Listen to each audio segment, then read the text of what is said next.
আল্লাহ পাকের প্রশংসা করেছি, নবী জীবন তেনার পবিত্র আহলে বায়াতগণের উপর অগণিত দরুদ ও সালাম পেশ করেছি।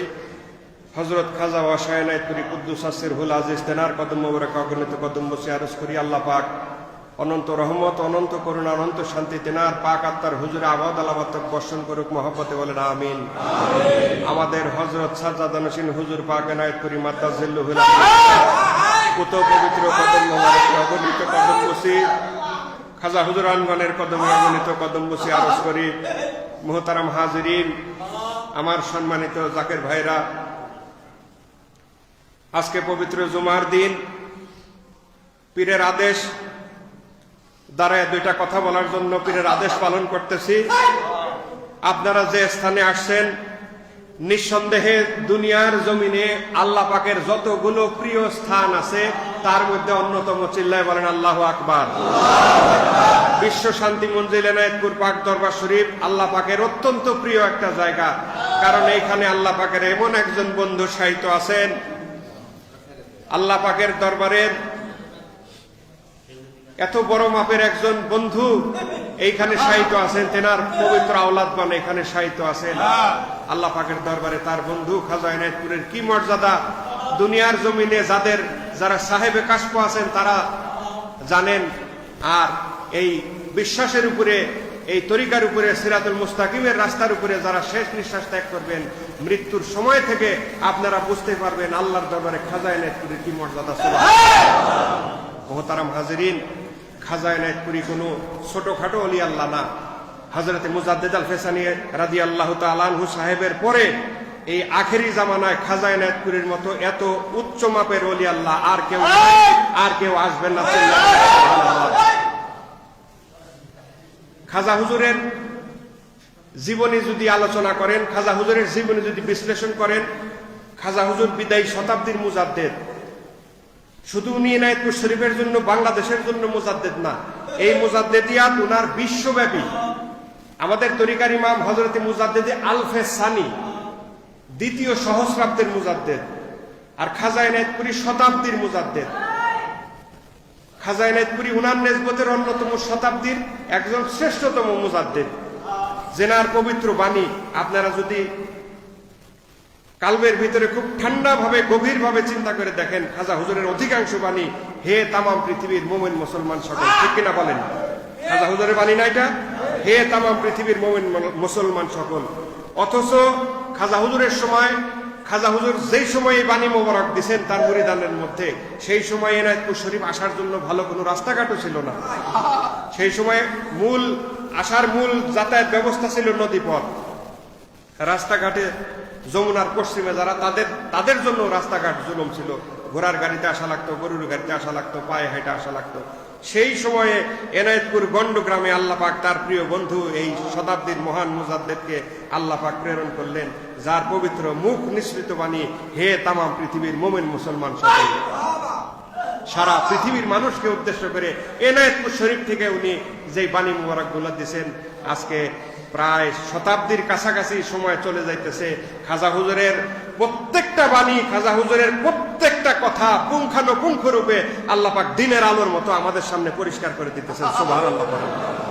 আজ মুহতারাম হাজিরিন, আমরা কোনো নাকেশ পীরের দপ্তরে মুরিদ হই নাই, আমরা কোনো কম দামি পীরের দরবারে মুরিদ হই নাই, আমরা আল্লাহর দরবারের বড় লাট, আল্লাহর প্রিয়তম বন্ধুদের মধ্যে অন্যতম প্রিয় খাজা এনায়েতপুরী কুদ্দুস সিরহুল আজিজ সেই দরদি বান্ধবের দপ্তরে মুরিদ হয়েছি। মুহতারাম হাজিরিন, আমাদের শুধু ইজ্জতওয়ালা মানুষের সন্তান হইলেই যে আমার ইজ্জত বাড়বে তা না।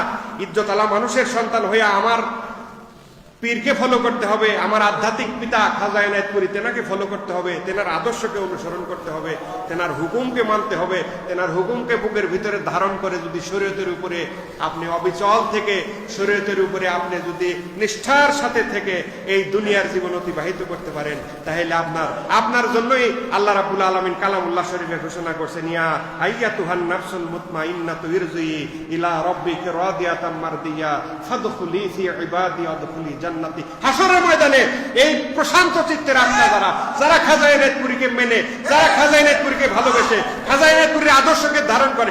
খাজা এনায়েতপুরীর আদর্শ কেন ধারণ করবেন? খাজা এনায়েতপুরীর আদর্শ এই জন্য ধারণ করবেন, খাজা এনায়েতপুরীর পরিপূর্ণ জীবন দয়াল নবী রাসূলে পাক সাল্লাল্লাহু আলাইহি সাল্লামের আদর্শের উপরে প্রতিষ্ঠিত। খাজা হুজুর তার সমগ্র জীবনে কারো ক্ষমতা নাই কোনো জিনিস আঙ্গুল দিয়ে আমাদেরকে দেখায় দেওয়া যে খাজা হুজুর তার সমগ্র জীবনে উনি রাসূলুল্লাহর সুন্নতের কোনো বরখেলাপ করছেন, অসম্ভব ব্যাপার। ইতিহাস সাক্ষ্য দেয় হযরতে মুজাদ্দিদ আল ফিসানি রাদিয়াল্লাহু তাআলা আমাদের তরিকার সম্মানিত ইমাম, উনার জীবনী বিশ্লেষণ করলে দেখা যায়, এটা আমার কথা না, উনার জামানার বড় বড় এবং উনার পরবর্তী জামানার বড় বড় যারা মুহাদ্দিস মুহাক্কিক ছিলেন, জামানার বড় বড় আলেম যারা ছিলেন, তারা বলছেন ইমামে রব্বানির জীবনীতে, সমগ্র জীবনীতে দয়াল নবী রাসূল পাক সাল্লাল্লাহু আলাইহি সাল্লামের একটা সুন্নতের বরখেলাপ কোনো কাজ কোনো সময় দেখা যায় না। আমাদের পীর খাজা এনায়েতপুরীর দপ্তরে যদি আলোচনা করেন, যদি দেখেন, যদি উনার জীবনী বিশ্লেষণ করেন, সম্পূর্ণ শরীয়তের উপরে প্রতিষ্ঠিত উনি, সম্পূর্ণ শরীয়তের উপরে থেকে শরীয়তের সিরাতুল মুস্তাকিমের এই রাস্তায় একজন মহামানব, তার আদনা মুরিদ, কিরকম মুরিদ, যে সমস্ত মানুষের সাথে সাধারণ মানুষ কথা বলতো না, কি জন্য খেতে চাষবাস করে, খেতে চাষবাস করে কামলা দেয়, দিন মজুর, সেই সমস্ত মানুষকে উনি বাবা বলে সম্বোধন করেন। উনি টাকা দেখা মানুষকে বাবা বলে সম্বোধন করছেন না, ইতিহাস এরকম সাক্ষ্য দেয় না। ইতিহাস আমাদেরকে দেখায় উনি সবচাইতে গরিব যে মুরিদ, তার ভিতরে তার প্রতি উনার আন্তরিকতা বেশি ছিল। খাজা আল্লাহর ওলিরা টাকার মোহতাজ না, খাজা এনায়েতপুরীর মতো ওলি আল্লাহ মানুষের অন্তর দেখছেন, কারণ আল্লাহ পাক ওনাকে পাঠাইছেন আখেরি জামানায় মানুষের নাজাতের জন্য।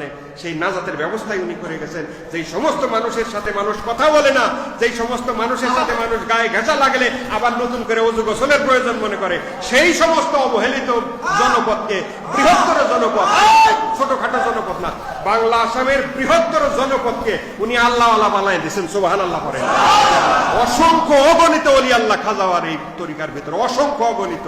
আপনারা যদি ইতিহাস পর্যালোচনা করেন আপনারা আশ্চর্য হয়ে যাবেন, এত সংখ্যক ওলি আল্লাহ খাজাওয়ার এই নেসবত ধরে উনাকে ভালোবেসে আল্লাহর দরবারে প্রিয় পাত্র মানুষ হয়েছে। অথচ সমাজে যেই সমস্ত মানুষের দাম নাই, সেই সমস্ত মানুষকে নিজের সন্তানদেরও বাবা ডাকছেন।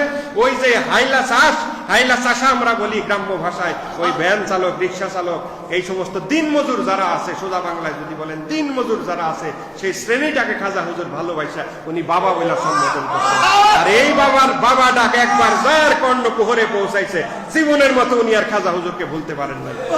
মোহতারাম হাজেরিন, সেই জিনিস, সেই বাবার মধুর ডাক দীর্ঘ 34-35 বছরের বেশি সময় আমাদের তৃতীয় সাজ্জাদান নসীন হুজুর পাক হযরত মাওলানা শাহ সুফি খাজা কামাল উদ্দিন নহমিয়া নকশবন্দি কুদ্দুস সিরহুল আজিজ, আমার হুজুর পাক সেই বাণী, বাবার সেই বাণী বাংলা আসামে সারা বিশ্বে প্রচার করে গেছেন।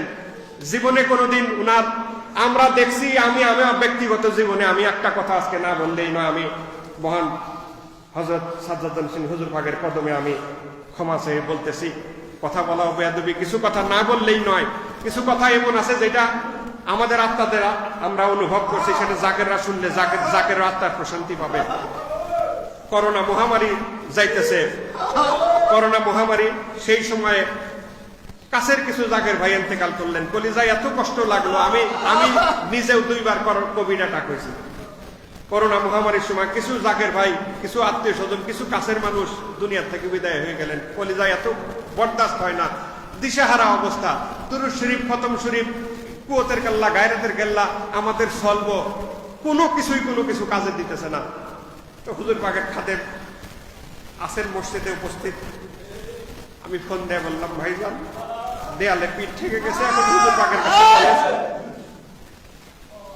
এই সময় যদি হুজুর পাক দোয়া করেন, শুধু উনার দোয়াই আল্লাহ শুনবেন।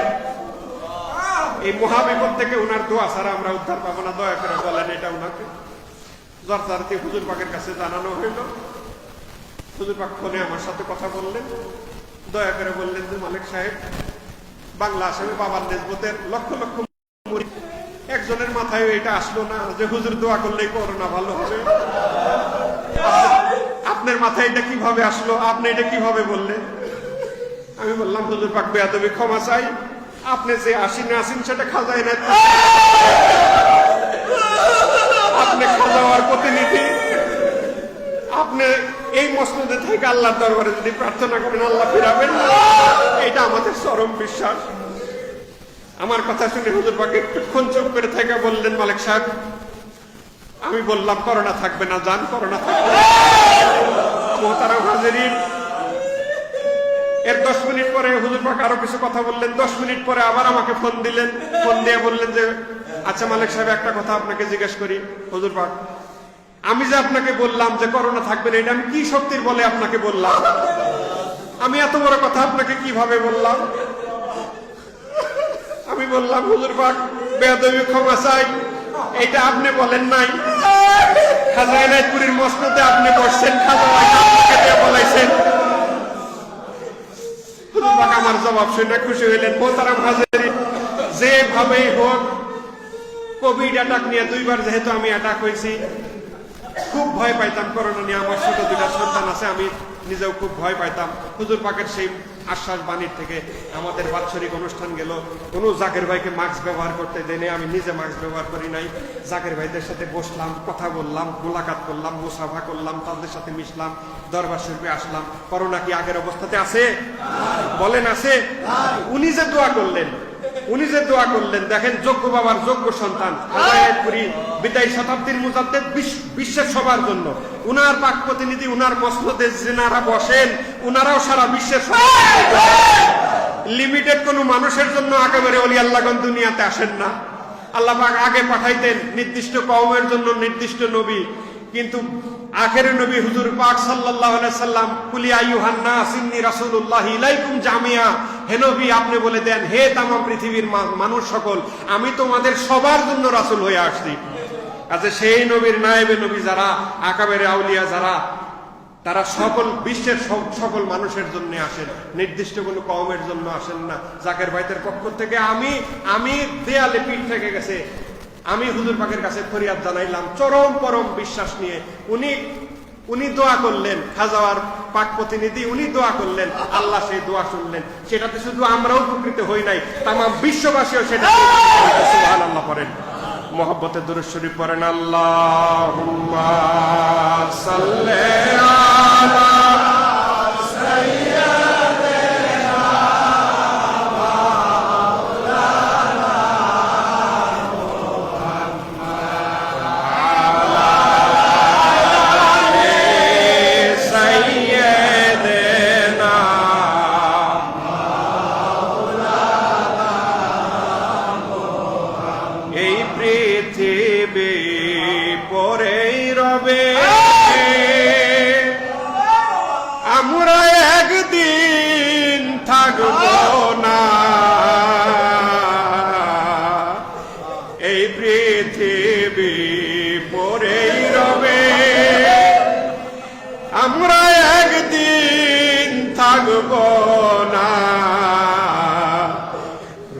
হাসরের কঠিন দিনে খাজা এনায়েতপুরী আপনি মোদের ভুইলেন না।